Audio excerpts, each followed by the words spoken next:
فاتحة القبول والتمام بالرسول إلى حضرة سيدنا الرسول محمد صلى الله عليه وسلم، ثم إلى حضرة جميع إخواني من الأنبياء والمرسلين والأولياء إن شاء الله صالحين من مشارق الأرض ومغاربها، ثم إلى حضرة جميع الأقطاع والأوتاد والأمداد، ثم إلى حضرة سيد الإمام أبي حامد محمد بن أحمد الغزالي، ثم إلى حضرة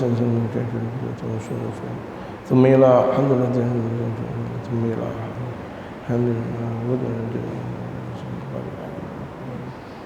الله يغفر لهم يرحمهم يعليهم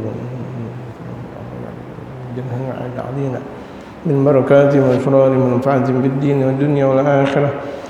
نوينا التعلم والتعليم والتذكر والتذكير والنفع والانتفاع والإفادة والاستفادة والحث على تمسك بكتاب الله وسنة رسول الله صلى الله عليه وآله وصحبه وسلم، والدعاء إلى الخير والدلالة على الهدى وابتغاء وجه الله تبارك وتعالى.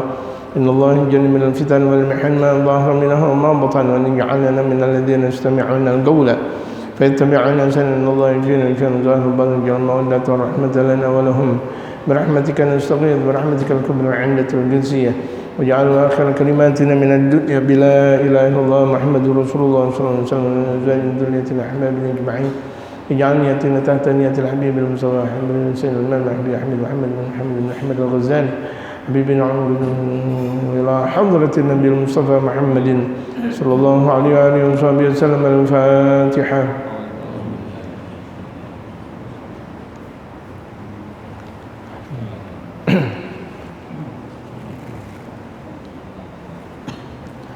بسم الله الرحمن الرحيم. الحمد لله رب العالمين، والصلاة والسلام على أشرف الأنبياء والمرسلين وعلى آله وصحبه أجمعين، أما بعد.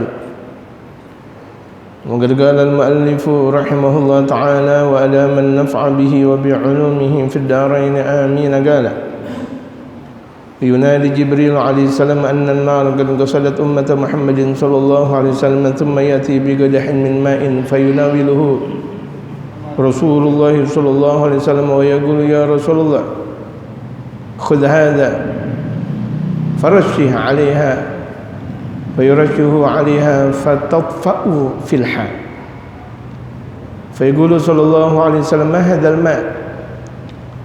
فيقول جبريل عليه السلام: هذا ماء دموع وصاة أمتك الذين بكوا من خشية الله تعالى، فالآن أمرت أن أعطيكه لترشه على النار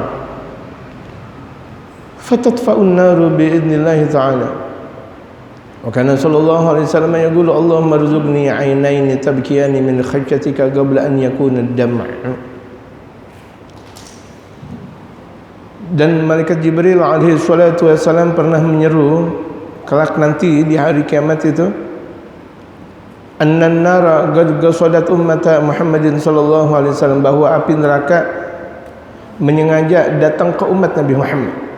Api neraka banyak sengaja-ngaja tuh mendatangi umat Nabi Muhammad. Thumma ya'ti bi qadahin min ma'in, kemudian beliau membawa satu ketel air. Ketel biasa. Kalau tempo-tempo dulu kan orang minum pakai ketel. Itu bagusnya kalau minum pakai ketel, pakai gelas lagi untuk menjadi sunnatul Rasul Muhammad sallallahu alaihi wasallam. Jangan dengan ketel-ketelnya digelegek-gelegekin.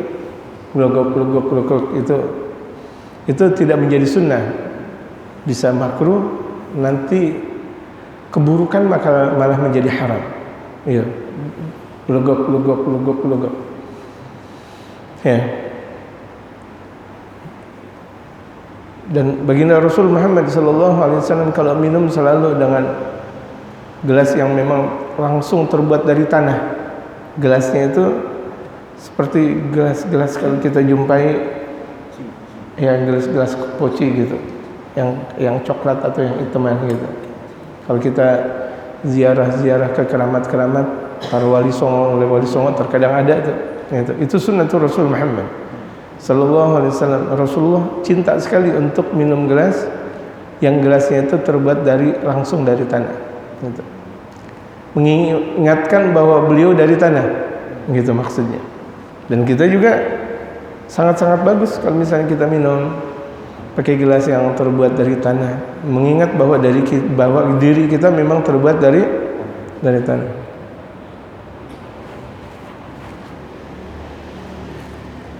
Tsumayati bigadahin min ma'in, kemudian dia mendatangi satu ketel air.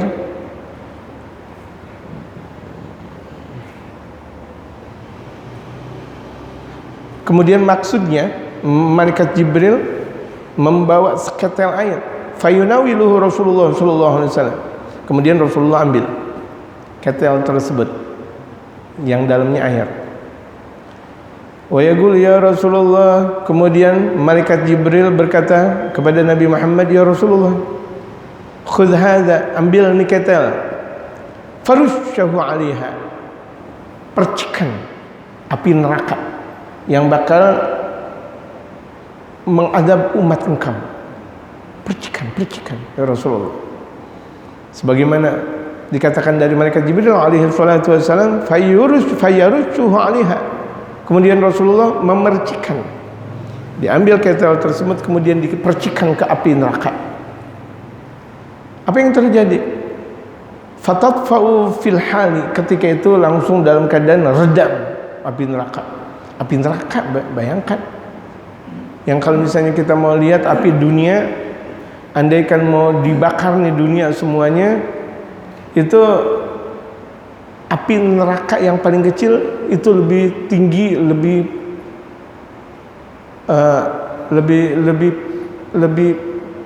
apa, kalau api lebih panas 70 kali lipat.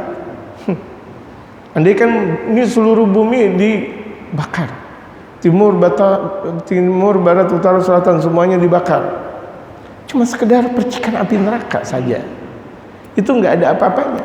Bahkan satu percikan api nerakanya dibanding dengan dunia 70 kali. Saking panasnya api neraka. Padahal itu kecil. Makanya dalam satu riwayat, andaikan ada orang, riwayat dari sabda baginda Rasul Muhammad sallallahu alaihi wasallam, andaikan ada orang diazab di dalam api neraka, diizinkan oleh Allah, misal diizinkan oleh Allah untuk berada di muka bumi, seketika itu bumi dalam keadaan kebakaran semuanya, dia bisa tidur di atas muka bumi. Dia bisa tidurnya wah enak, masya Allah. Gak terasa, saking udah ngerasain api neraka yang sangat dahsyat. Jadi kalau misalnya kecilnya itu api neraka, masih lebih panas 70 kali lipat daripada bumi secara menyeluruh, bagaimana api neraka yang sesungguhnya? Ini api neraka yang sesungguhnya mendekati untuk menghajar umat Nabi Muhammad, mau untuk mengadab api tersebut kepada umat Nabi Muhammad. Sebelum itu dihajar, malaikat Jibril sudah memberikan ketel kepada Nabi Muhammad atau kendi yang berisikan air kepada Nabi Muhammad untuk memercikan isi air tersebut ke api tersebut. Faqulu sallallahu alaihi wasallam, kemudian Rasulullah bersabda kepada malaikat Jibril, "Ma hadzal ma?" Air apa ya wahai Jibril? Ini air apa? Faqulu Jibril alaihi salatu wasallam, kemudian malaikat Jibril menjawab, "Hadza ma'u dumu'i 'usati ummatika." Ini adalah air mata buat orang yang berbuat maksiat di kalangan umat engkau, alladzina bakau min khasyatillah, yang mereka nangis lantaran takut kepada Allah. Ini umat engkau ahli maksiat, dia nangis lantaran takut kepada Allah Subhanahu wa taala. Ini lihat jemaah, ini kalau misalnya umat Nabi Muhammad yang ahli maksiat, yang air matanya bermanfaat kelak nanti di hari kiamat, bagaimana kalau misalnya umat Nabi Muhammad yang enggak berbuat maksiat? Bisa kita bayangkan, ini umat Nabi Muhammad maksiat pula, tapi satu waktu pernah nangis lantaran takut kepada Allah. Ada manfaatnya tuh. Bagaimana lebih-lebih kalau misalnya ada umat Nabi Muhammad yang setiap waktu sholat berjamaah, zikir, ngaji, bermuamalah dengan muamalah baik, dia mengerti hukum, tidak pernah melanggar dalam ketentuan syariat Rasulullah Muhammad sallallahu alaihi wasallam, nangis, oh masya Allah. a'la wa a'la, lebih tinggi gitu derajatnya. Fal'an amartu an u'tikahu, sekarang aku berikan untuk engkau berikannya, liturasyahu 'alan nar, untuk engkau percikan ke api neraka tersebut. Percikan ya Rasulullah.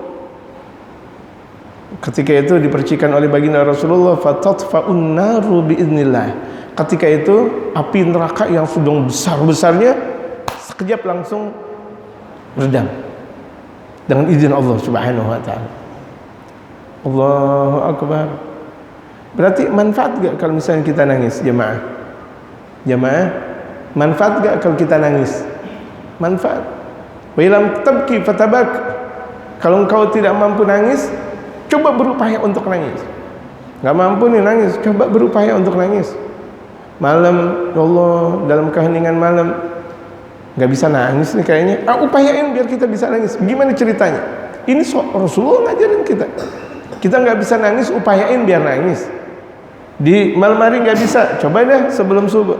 Sebelum subuh belum bisa, coba deh waktu isyraq. Waktu isyraq belum bisa, nanti siang.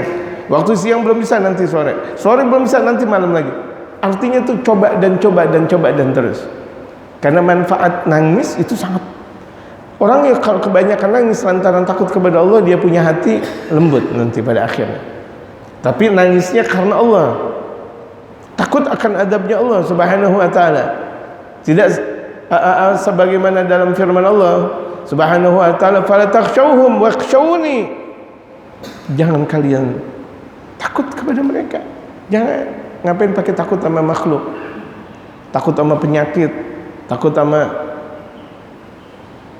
corona, takut sama ini dan itu. Ya Allah, wakhshawni, Allah berfirman, takut kepada aku. Wali utimma ni'mati 'alaikum la'allakum tahtadun. Aku yang menyempurnakan nikmatku kepada kalian biar kalian mendapatkan petunjuk. Kok aku yang memberikan nikmat, kok kalian malah takut kepada orang lain? Kok kalian malah takut kepada makhluk-makhluk aku? Aneh, kata Allah Subhanahu wa taala. Aynama takunu yudrikumul mautu walau kuntum fi burujim musyayyadah. Aynama takunu, di mana saja kalian berada, ya'ti bikumul maut, kalian bakal didatangi kematian. Waktunya mati ya mati. Matinya hari Kamis, Senin, Selasa, Rabu dan berikutnya. Itu waktunya mati. Idza ja'a ajaluhum la yastakhirun sa'atan wa la yastaqdimun. Udah waktunya meninggal. Itu. Walau kuntum fi burujim musyayyadah. Walaupun kalian berada di benteng yang sangat kuat. Benteng yang sangat kuat. Enggak ada kekuatan lagi kecuali itu benteng misalnya, tetap malaikat datang. Kalau memang sudah datangnya kematian. Gitu. Ada orang takut meninggal, aduh kita ke benteng dah biar malaikat nggak datengin, masya Allah. Atau kita nih ke mana, ke hotel ini atau ke tempat yang paling mercusuar, atau di mana, di atas gunung atau di bawah bumi atau gimana. Aina matakunu yudrikumul maut. Di mana saja kalian berada, kalian bakal didatangi kematian. Malaikat lebih pintar daripada kalian. Malaikat lebih alim daripada kalian. Malaikat lebih tahu daripada kalian. Betul gak jemaah? Jemaah, betul gak? Kalau malaikat aslinya saja, malaikat asli, kalau misalnya kita lihat sebagaimana yang telah sering diceritakan oleh baginda Rasulullah lewat hadis yang sangat banyak, itu kalau martilnya malaikat Jibril, kan martil ada pala martil, palanya hammer, tahu gak? Itu antara langit dan bumi. Martilnya malaikat kalau lagi mau gebuk tuh orang-orang yang lagi diazab di api neraka itu, atau di dalam kubur, itu martilnya, palanya martil, ma bainas sama'i wal ardi, antara langit dan bumi. Bisa dibandingkan enggak jemaah? Bagaimana genggamannya malaikat? Bagaimana tuh antara jari jemarinya sampai ke ketiaknya ibaratnya tuh. Siapa yang bisa melihat kalau begitu jadinya? Berani banget kita dengan malaikat. Ini kita berada di atas malaikat-malaikat yang ada jemaah. Kita berada di atas bumi ini kita berada di atas-atasnya malaikat. Bisa jadi kita sekarang ini bisa jadi di atas palanya malaikat, atau berada di atas hidungnya malaikat, atau berada di atas pundaknya malaikat. Wallahu a'lam. Kita kesana dan kesini. Dalam satu riwayat dari sabda baginda Rasul Muhammad sallallahu alaihi wasallam, tidak ada satu tempat di muka bumi ini kecuali di situ ada malaikatnya. Tidak ada tempat di muka bumi ini semuanya berdesak-desakan kecuali di situ ada malaikatnya Allah Subhanahu wa taala. Bisa jadi kita lagi jalan ke sana ada di atas palanya, atau di atas rambutnya, atau di atas tangannya, atau di atas kakinya. Masya Allah, masih tega berbuat maksiat. Sementara tuh malaikat baru satu. Bagaimana kalau misalnya ada malaikat 2, 3, dan 4, dan 5 dan sebagainya? Dan pimpinannya malaikat adalah malaikat Jibril yang mempunyai 600 lahu sittu mi'ati ajnihah. Yang baginda Jibril alaihi salatu wasallam mempunyai 600 sayap. Andaikan satu sayap, dalam sabda Rasulullah, satu sayap itu untuk menutupin bumi, itu tertutup bumi. Satu sayapnya malaikat.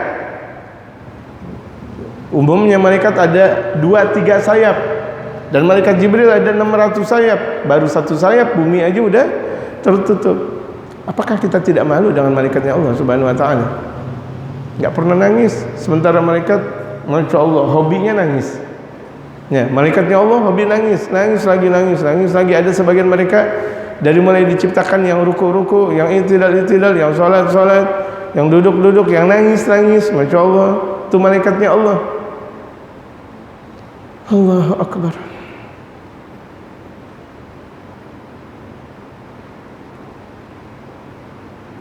Wa kana sallallahu alaihi wasallam yaqulu, dan baginda Rasul Muhammad sallallahu alaihi wasallam berdoa, Allahumma rzuqni ainaini tabghiyan, ya Allah berikanlah rezeki kepadaku 2 mata yang selalu nangis. Ini Nabi Muhammad minta sama Allah.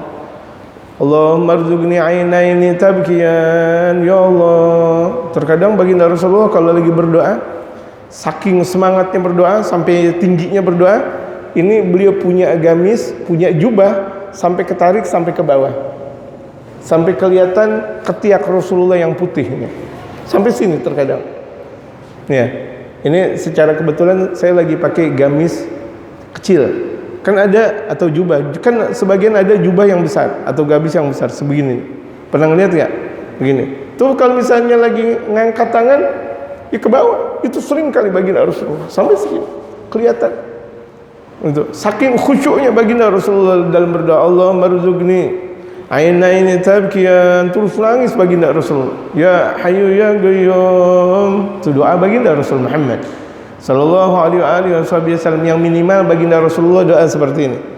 Kan kita diajarin sama ulama-ulama yang kalau misalnya kita berdoa, yang bisa jadi tangan kanan kita di atas tangan kiri sedikit seperti ini. Doa. Jangan pelit betul kalau misalnya kita berdoa tidak mau mengangkat kedua tangan kita. Ada kalau berdoa kayak begini aja, Allah. Kedua tangan kita berada di mana? Di paha. Seakan-akan kita nggak butuh berdoa, minta dong kepada Allah. Tempatnya di dada seperti ini. Ya, dianjurkan oleh baginda Rasul Muhammad sallallahu alaihi wasallam. Kalau misalnya mau jamaah lihat, ada foto-foto habaib yang lagi pada berdoa. Habib Ali bin Husain al-Attas, Habib Ali dari ulang, Al-Habib Ali bin Abdul Rahman Al-Habsyi Kuitang, Al-Habib Ali bin Husain al-Attas Bungur, Habib Salim Jindan yang ada 3 serangkai, doanya gimana? Kayak gitu. Doa. Ya biasain kita kalau doa angkat kedua tangan. Angkat kedua tangan. Apalagi kalau doa dalam keadaan kunut subuh. Allahumma hdina fi man hadait. Jangan gap mengangkat kedua tangan. Tinggal ngaminin doang susah banget sih. Betul enggak? Ada sebagian orang ketika ada satu masjid mendirikan kunut subuh, saking nggak ngertinya dia atau saking mungkin bencinya dia, ada imam berdoa Allahumma hdina fi man hadait, dia diam aja. Padahal kan lagi didoain dia. Jamaah lagi didoain enggak? Jamaah lagi didoain enggak? Allahumma hdina fi man hadait, ya Allah berikanlah kami, Allahumma hdina berikanlah kami petunjuk sebagaimana Engkau berikan petunjuk.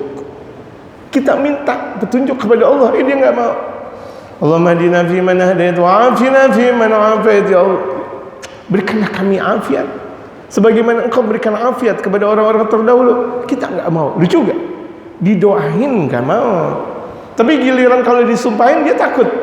Ya udah kalau begitu jadinya ente keluar dari masjid biar ente masuk ke mana? Ke truk biar ente ketabrak. Mau nggak? Nggak mau. Tapi giliran sholat kunut subuh nggak mau mengangkat kedua tangannya. Ini lucu nih. Terkadang wangkang, udah dikasih dalil masih tetap wangkang. Betul nggak? Betul nggak? Saya nggak ngerti orang kayak gini. Diajak ngaji, bingung. Nggak diajak ngaji, bingung. Kan orang ngaji harusnya ada satu wawasan tinggi. Biarin kalau sebelum dia ngaji mungkin dia bilang udah dah nggak perlu kunut subuh. Tapi kan sekarang dia udah ngaji. Dia udah ngaji, dan itu yang disebut dengan kunut syafi'iyah, gitu. Karena dari mazhab al-Imam Syafi'i saja kunut subuh ada kunutnya. Memang di mazhab yang lain seperti mazhab al-Imam Abu Hanifah tidak ada kunut. Kemudian mazhab al-Imam Malik tidak ada kunut, bahkan itu adalah gurunya al-Imam Syafi'i. Al-Imam Ahmad bin Hanbal, muridnya sendiri dari muridnya al-Imam Syafi'i juga tidak pakai kunut.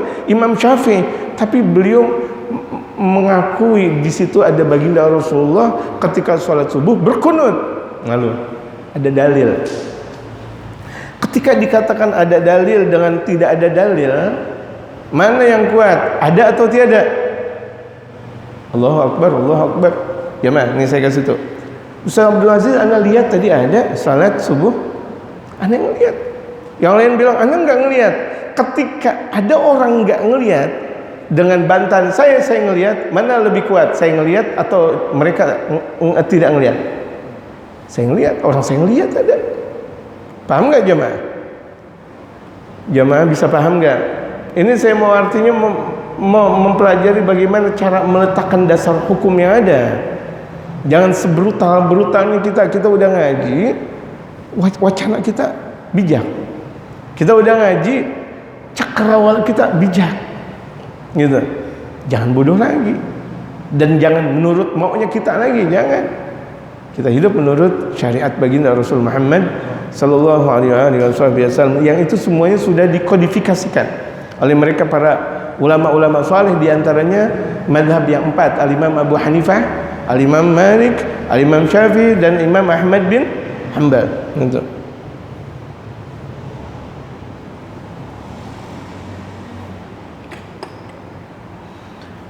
Allahumma rzuqni ainaini tabkiyani min khasyatika.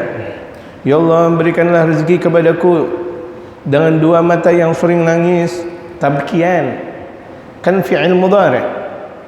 Kalau fi'il mudhari' artinya hal walil istimrar, sekarang dan atau yang akan datang. Istimrar berketerusan, itu fi'il mudhari'.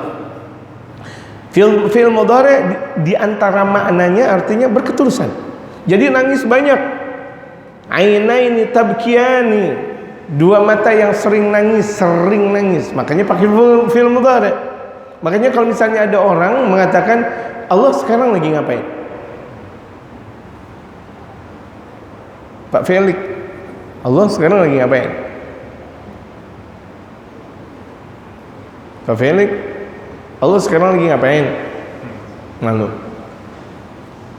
Tapi dijawab oleh saya punya guru, Sayyid Muhammad bin Ali bin Abbas al-Maliki, Allah sekarang lagi sholawat sama Nabi Muhammad. Dalilnya innallaha wa malaikatahu yusholluna 'alan nabi. Sesungguhnya Allah dan malaikat-malaikatnya Allah sedang bersolawat kepada Nabi Muhammad. Kan pakai fi'il mudhari'. Kita ketika belajar nahwu itu ada fi'il mudhari', ada fi'il madhi, ada fi'il mudhari', ada fi'il amr dari segi waktu, min haitsul waqt. Artinya tuh fi'il mudhari' artinya al-hal sekarang walil istimrar. Innallaha wa malaikatahu yusholluna 'alan nabi. Pakai fi'il mudhari'. Jadi sesungguhnya Allah dan malaikat sekarang lagi salat kepada Nabi Muhammad.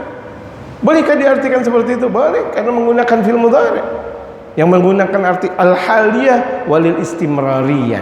Gitu. Allahu Akbar. Ada orang nanya, di mana Allah? Di mana? Allah di mana? Allah di mana? Ente ketinggalan Allah.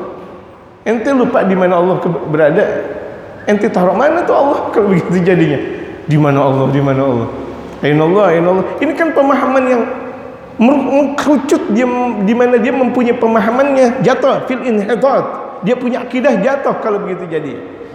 Aina Allah. Aina itu butuh jawaban yang jawabannya itu bertempat. Betul. Aina itu butuh jawaban yang jawabannya bertempat. Abdul Aziz di mana? Di mana? Di rumah. Bertempat. Di mana? Di masjid. Bertempat. Di mana? Di ujung genteng. Tetap bertempat. Membutuhkan yahtaju ilal makan. Gitu. Qabla an yakunna dam'u, sebelum adanya apa namanya? Tangisan. Sebelum ada tuh apa namanya? air tangisan tersebut, biar kedua mata tersebut nangis dan nangis dan nangis dan nangis dan nangis dan nangis. Itu permintaan dari baginda Rasulullah. Ainayya hal la tabkiyani ala dhanbi tanatharu umri min yadi wala adri. Aduh, kedua mataku, hal la tabkiyani ala dhanbi, apakah keduanya menangisi akan dosa-dosaku? Lihat, ini ungkapan yang sangat indah jamaah. Aduh, aku punya dua bola mata, apakah nangis akan dosa-dosaku? Sementara aku melakukan dosa dengan banyaknya, pagi, siang, sore, banyak. Bukan cuma sekedar tidak sengaja, bahkan sengaja, banyak bahkan. Tanatharu amri min yadi wala adri, yang berlalu umurku dari kehidupan tanganku ini, tapi aku tidak tahu kapan kedua bola mataku nangis. Aku tidak tahu kapan ini akan berakhir. Allahu Akbar. Sekarang kita berada di tahun baru Islam yang seharusnya di 1443 ibadah kita makin banyak, zikir kita makin banyak, ngaji kita makin banyak. Kenapa? Umur kita makin banyak jemaah. Jangan sampai umur kita banyak tetapi amal ibadah kita berkurang. Itu merugi di antara. Dan bahkan dikatakan bukan cuma sekedar merugi, mal'un. Tahu mal'un? Terlaknat. Orang yang harinya itu terpuruk daripada hari kemarin. Sama, itu rugi. Sekarang amal ibadah kita sama dengan kemarin, itu rugi. Kenapa? Umur kita mendekat. Semakin umur kita lalui, semakin kita dekat dengan ketentuan Allah. Semakin kita dekat dengan ketentuan yang namanya kematian, al-maut, al-maut, al-maut, al-maut, mendekat. Kalau misalnya ada orang apa namanya ulang tahun, kemudian berseru panjang umur, yang nggak ada masalah sih. Tapi hakikatnya bukan panjang umur, apa? Pendek umur. Gitu. Ja'a fil khabari anna Nabi sallallahu alaihi wasallam qala, datang dalam khabar. Khabar itu lebih luas daripada hadis. Yang bisa jadi khabar itu adalah ucapan sahabat. Itu khabar. Ya. Anna Nabi sallallahu alaihi wasallam, bahwa Nabi sallallahu alaihi wasallam bersabda, "Ma min 'abdin mu'minin yakhruju min 'ainaihi min ad-dumu'i."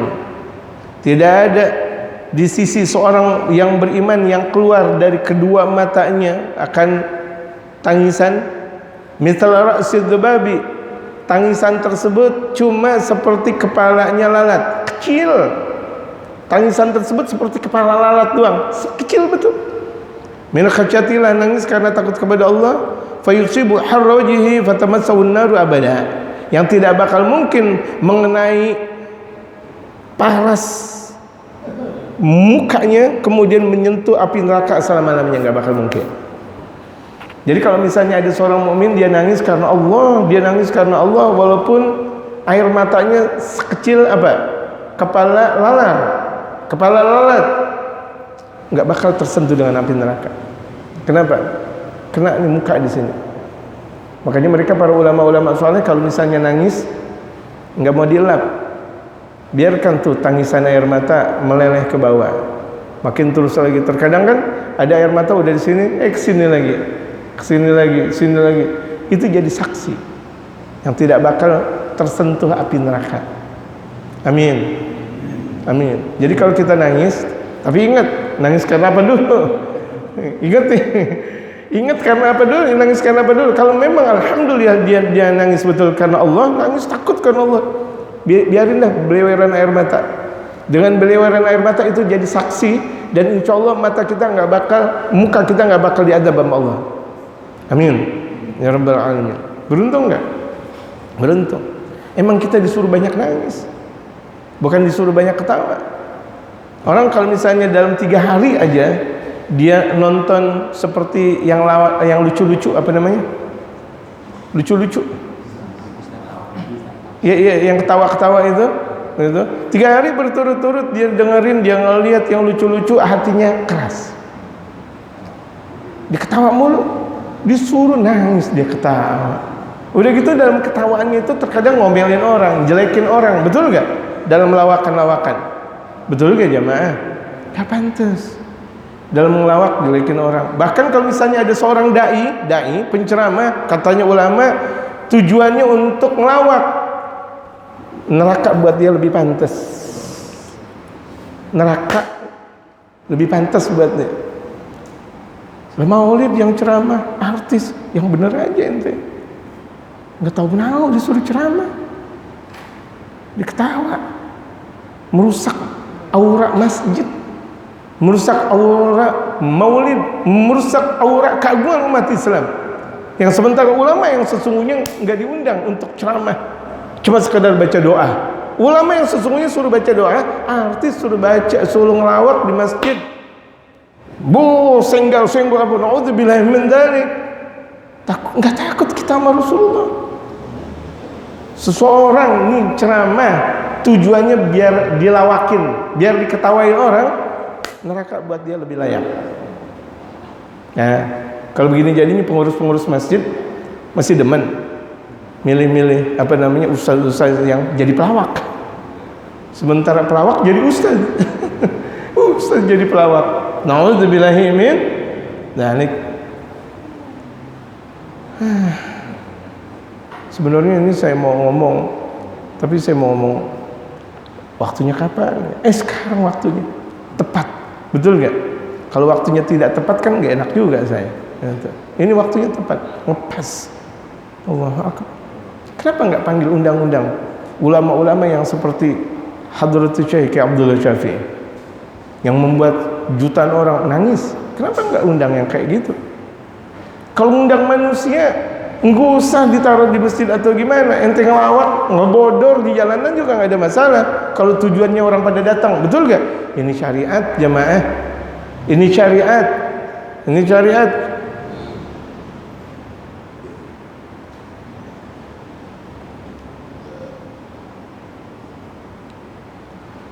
Hukiya an Muhammad bin al-Mundhir, pernah diceritakan dari Sayyidina Muhammad bin al-Mundhir rahimahullah ta'ala, yang semoga diberikan kasih sayang oleh Allah, rahimahullah, jumlah du'aiyah.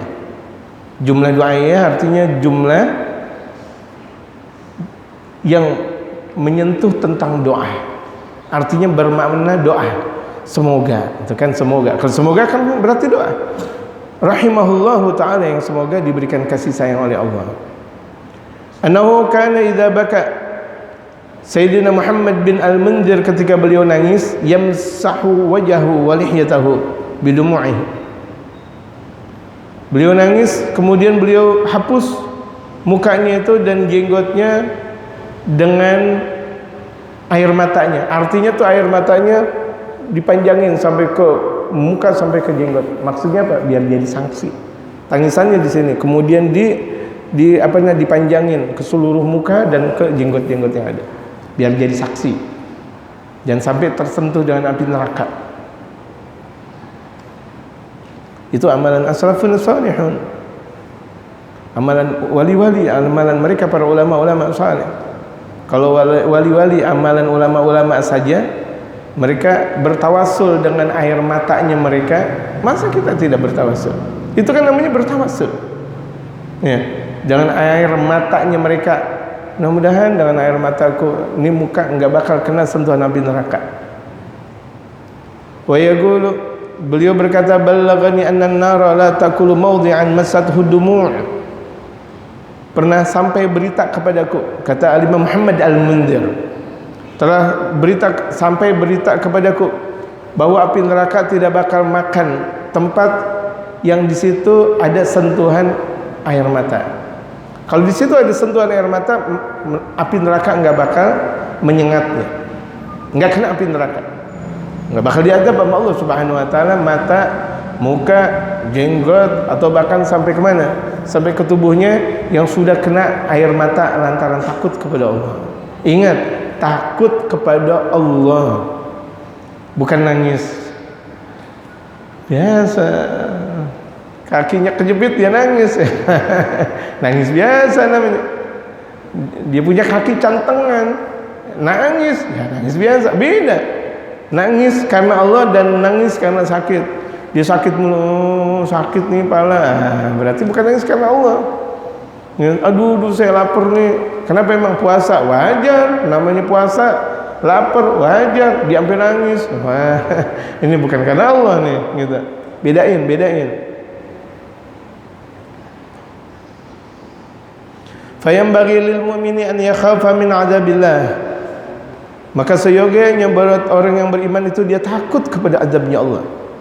Nih, seyogianya kita hanya takut kepada azabnya Allah, enggak yang lain.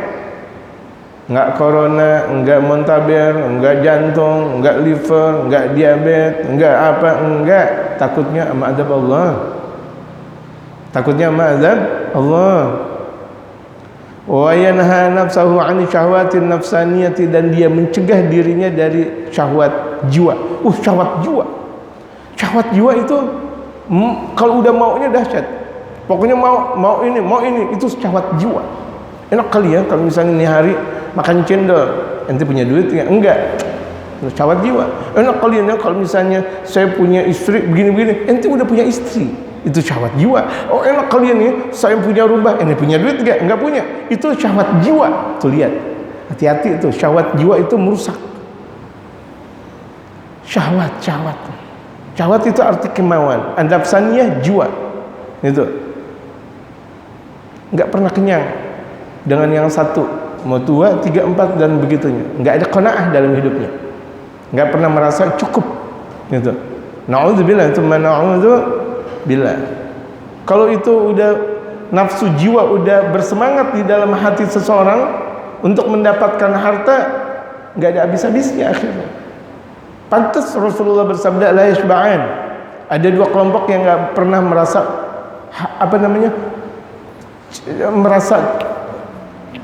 kenyang, nggak pernah merasa kenyang. Siapa? Talibu ilmin wa talibu malin wa talibu ilmin. Penuntut harta dan penuntut ilmu. Ini kita nyari ilmu nggak pernah tuntas nih jamaah. Alhamdulillah nggak pernah cukup jamaah. Nggak pernah cukup. Hatta kita mempunyai guru ada 200 orang, 300 orang, nggak pernah cukup. Guru-guru kita banyak. Ya. Kalau misalnya saya punya guru Al-Habib Umar mempunyai orang tua Al-Habib Muhammad bin Salim, Al-Habib Salim itu diungkapkan, Al-Habib Salim bin Hafidh bin Syekh Abu Bakar bin Salim itu diungkapkan beliau mempunyai guru dalam Minhatul Ilah yang beliau tulis itu 200-an guru dan semuanya waliullah. Semuanya waliullah, semua guru-gurunya waliullah. Semua guru-gurunya waliullah. Sebagian mereka kutub, sebagian mereka autad, sebagian mereka abdal, semakin mereka wali-wali Allahu Akbar. Memang tidak pernah merasa cukup jemaah. Gitu. Kita ngaji lagi nikmat. Karena udah ngaji lagi kita nih sekarang. Misalnya hatta kita udah khatam Mukasyafatul Qulub. Kita mau membaca lagi yang lebih tinggi lagi. Apa namanya? Kitab Ihya Ulumuddin. Kita udah hatamin lagi. Kita udah hatamin lagi. Kalau perlu kita ngapalin, insyaallah. Di antara penduduk Hadramaut, di antara amalan-amalannya, kalau udah membaca kitab Ihya Ulumuddin, selesai dibaca lagi. Seminggu bisa berkali-kali khatam kitab Ihya Ulumuddin. Bagaimana hatinya tidak bercahaya, bagaimana akhlaknya itu tidak sesuai dengan Nabi Muhammad, persis sesuai dengan Nabi Muhammad. Sebagaimana yang telah digambarkan oleh Imam Al-Ghazali dalam kitab Ihya-nya. merenungkan dalam kitab Ihya, mengamalkan kitab Ihya. Kalau dalam salah satu kitab Risalatul Jami'ah, kitab kecil yang dikarang oleh Imam Ahmad bin Zain Al-Habsyi, aku mengharap siapa yang membaca, siapa yang mengamalkan dan menebarkan ilmu ini menjadi alim, menjadi ulama. Itu kalau kitab kecil. Bagaimana kitab Ihya Ulumuddin? Ayo, bismillah. Itu orang kalau udah kena harta mau lebih. Orang kalau udah gila cewek, udah dapat yang mana? Dia mau yang itu. Udah dapat ini, mau yang lagi. Betul gak? Enak kali ya kalau punya pacar rambut panjang. Gila, udah dapat mau yang rambut pendek. Enak kali ya kalau punya pacar yang gendut. Udah dapat mau yang kurus. Itulah manusia. Benar-benar. Enaknya agak hitaman dikit. Tau-taunya udah dapat yang hitaman. Enaknya kayak sawo. Enakan yang putih dah. Itulah manusia. Itu tuh. Kalau udah kena suka. Makanya syahwat, hati-hati itu jamaah. Syahwat nggak pernah ada habisnya tuh syahwat. Pernah ada habisnya nggak digali syahwat? Nggak ada. Air bisa jadi habis digali kebanyakan. Tapi kalau syahwat nggak ada habisnya. Terus aja. Selagi dia masih hidup, masya Allah. Kakek-kakek lagi diinfus, diselap. Dia ngelihat, kalau perempuan yang di rumah sakit apa namanya? Suster. Masih genit aja. La ilaha illallah. Sampai suster bilang, aduh papa genit, suka godain suster. Sampai dipecandain kayak gitu. Masya Allah. Tuh lihat aki-aki. Udah dari sini selamat. Aki-aki. Bukan bapak-bapak, aki-aki. Ini juga diselamat. Lihat suster. Diketawain. Aduh, aki genit suka godain. Dan ini bukan bercanda ya jamaah. Bukan artinya saya ngomong-ngomong biasa. Ini terbukti. Cuma saya nggak sebut aja. Itu fulan dan fulannya, kesian. Apalagi diungkapin di media massa ini, di YouTube dan sebagainya, kesian dia. Dengar kayak gini, dia lagi sakit bisa jadi mati. Makanya saya nggak sebut namanya. La ilaha illallah Muhammadur Rasulullah. Tuh lihat nafsu, itu nafsu nggak pernah ada habis. Kama qala Allah Ta'ala, sebagaimana Allah berfirman, fa amma man tagha, adapun orang yang berkelewatan batas. Nafsu itu emang nggak pernah ada habisnya, benar. Padahal tuh dia udah punya tanah orang diakuin, benar-benar dia udah punya tanahnya ribuan meter. Ada tanah orang satu got dia akuin, benar-benar astagfirullahaladzim. Ini orang bagaimana sih ceritanya? Pelitnya luar biasa, boro-boro untuk sedekah, harta orang diakuin. Benar, dia punya pohon mangga, dikasih setrum. Pohon mangga dikasih, dan ini benar kejadian. Pohon mangga dikasih setrum biar nggak ada anak-anak kecil ngambil mangga. Allah Akbar. Kita dulu masih kecil tahu ada pohon mangga pakai setrum. Kita sambit, kan rusak tuh setrumnya, lari. Masya Allah. Kan anak kecil nggak punya dosa. Untung bandelnya di masuk kecil. Kan masih kecil nggak punya dosa. Alhamdulillah. Nggak tahu di Kemayoran dulu kayak gitu nggak gitu. Kemayoran kayak gitu nggak, Ustaz Abdul Aziz? Sama. Berarti nggak jauh antara mabaina Kemayoran wa Kebayoran. Antara Kemayoran dan Kebayoran sama. Insya Allah.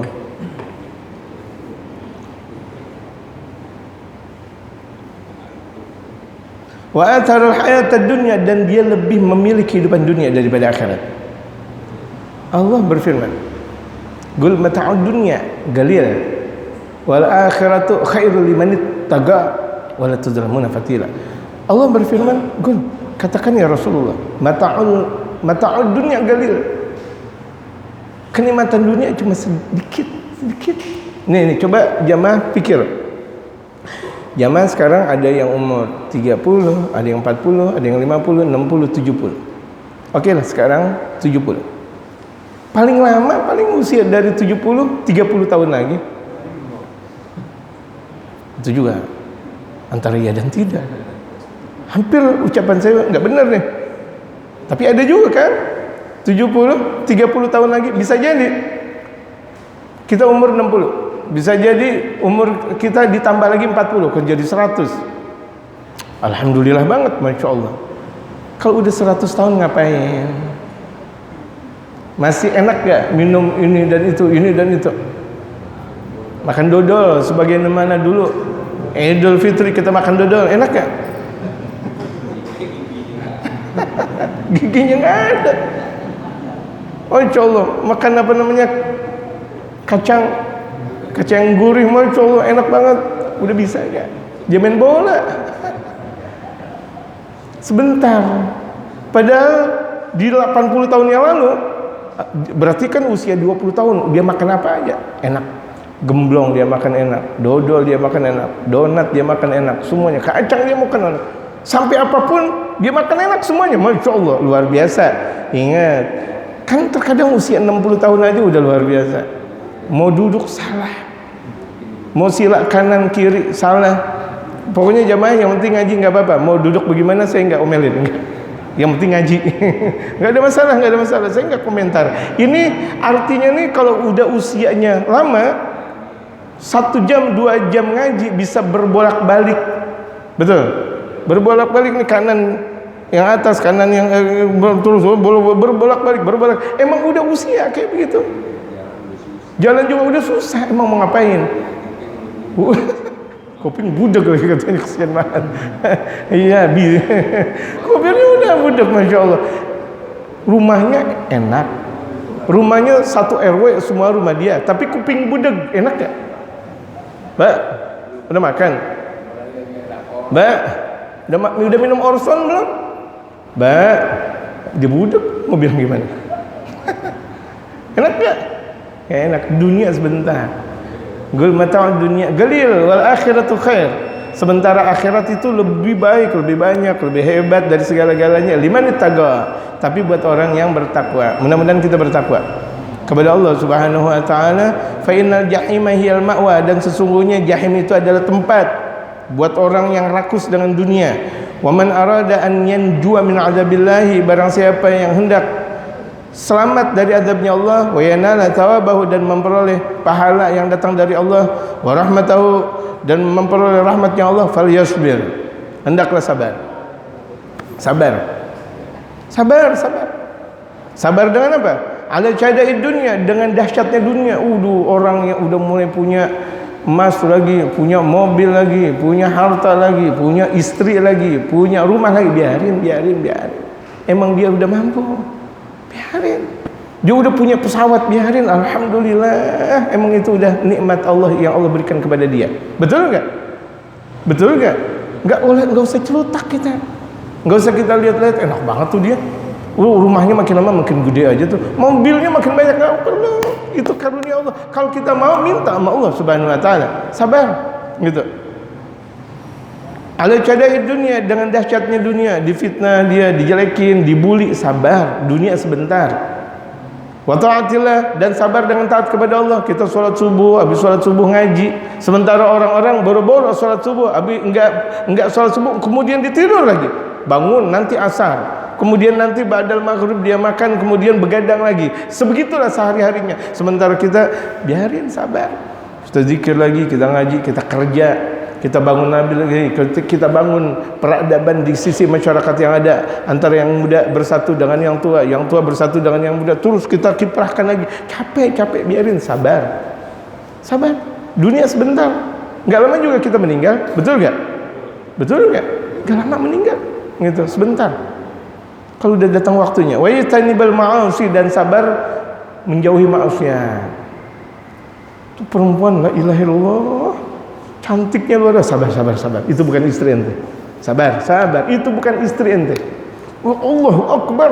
Itu perempuan, maaf, pakai orkes udah luar biasa. Dangdutnya, wah sabar. Itu bukan istri ente. Lari. Larilah engkau dari perempuan sebagaimana larinya engkau dari singa. Pak Felix, kalau dikejar sama singa bagaimana? Lebih dari ngacir. Ini Pak Felix pura-pura nggak tahu. Ini Namanya kan Felik kan? Hah? Hah? Hah? Ya udah Felik dah. Mau Kelik mau Felik sama gitu. Dikejar sama singa, ngacir sama cowok. Nah, kita lebih ngacir dari perempuan daripada ada singa. Lebih dari singa. Perempuan lebih dari singa. Kalau singa paling gigit kita, tapi perempuan, matiin kita. Kalau perempuan nggak benar gak? Benar gak jamaah? Apa takutnya sama istri? itu kalau kita nggak jaga perempuan tuh perempuan lebih parah. Tapi kalau kita jaga tuh perempuan, kita jaga istri kita, mereka bakal jadi pimpinan bidadari. Waduh, istri kita kalau istri salihah itu bakal menjadi pimpinan bidadari. Alhamdulillah, wallahu a'lam. Sudah masuk waktu isyraq. Apakah ada pertanyaan? Ditandain jamaah sampai sini. Apakah ada pertanyaan? Dipersilakan. Kalau ada, kalau tidak, doa. Ya, Pak.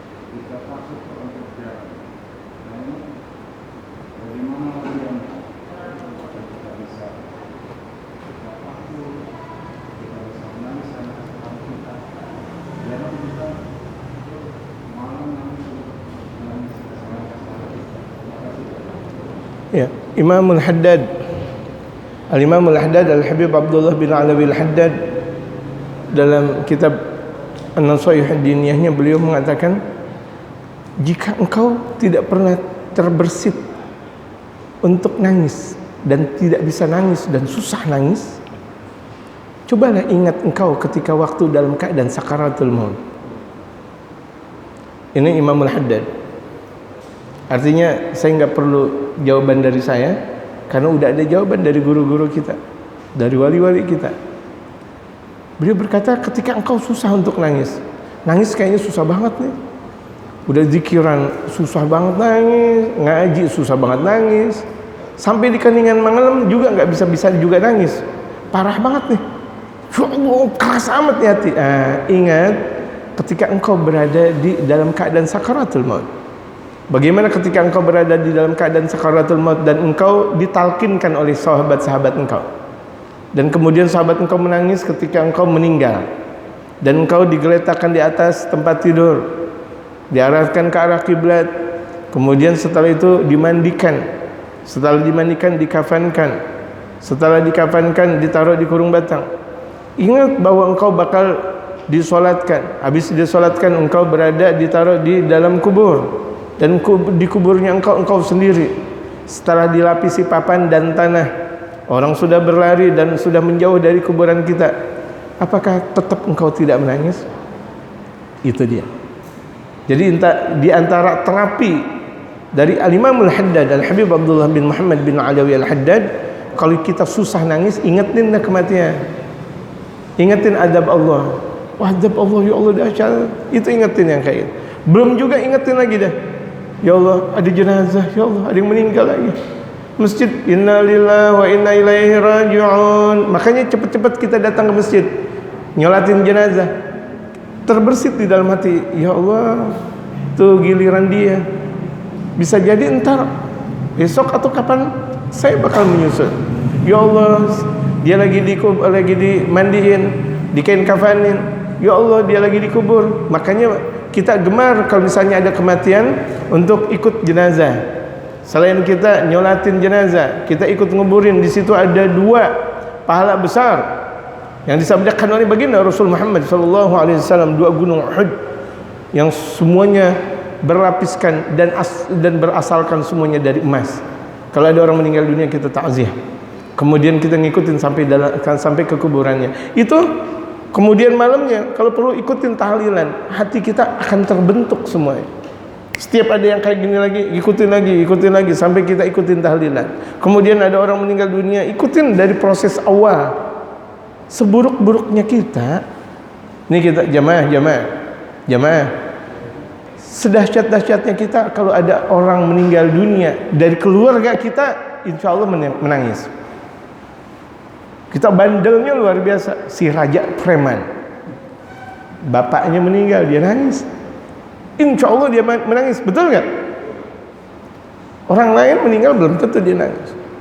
Bapaknya, ibunya, istrinya, anaknya, oh dia nangis.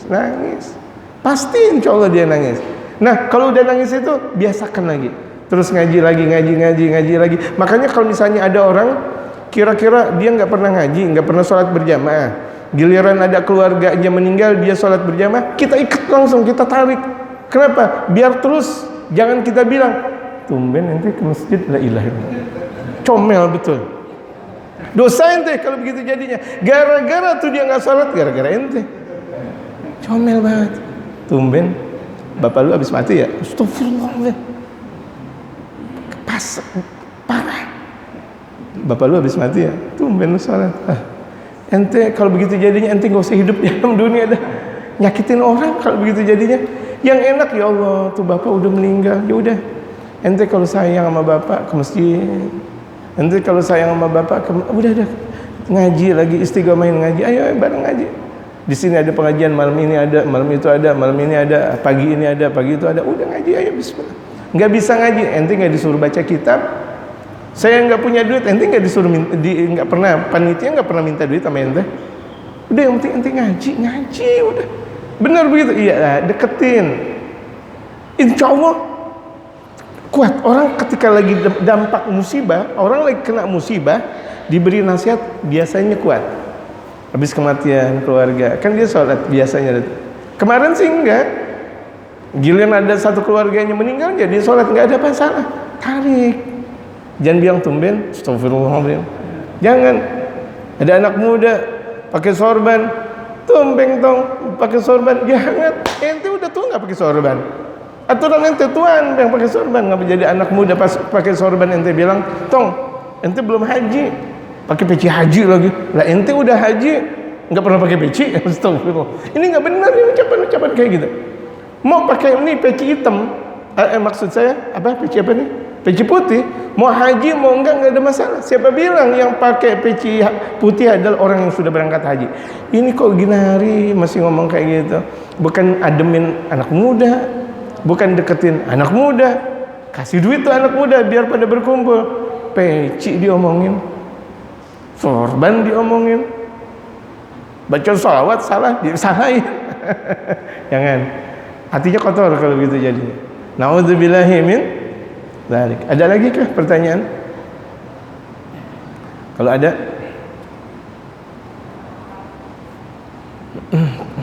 tidak ada. Kalau tidak ada, baca doa dustur.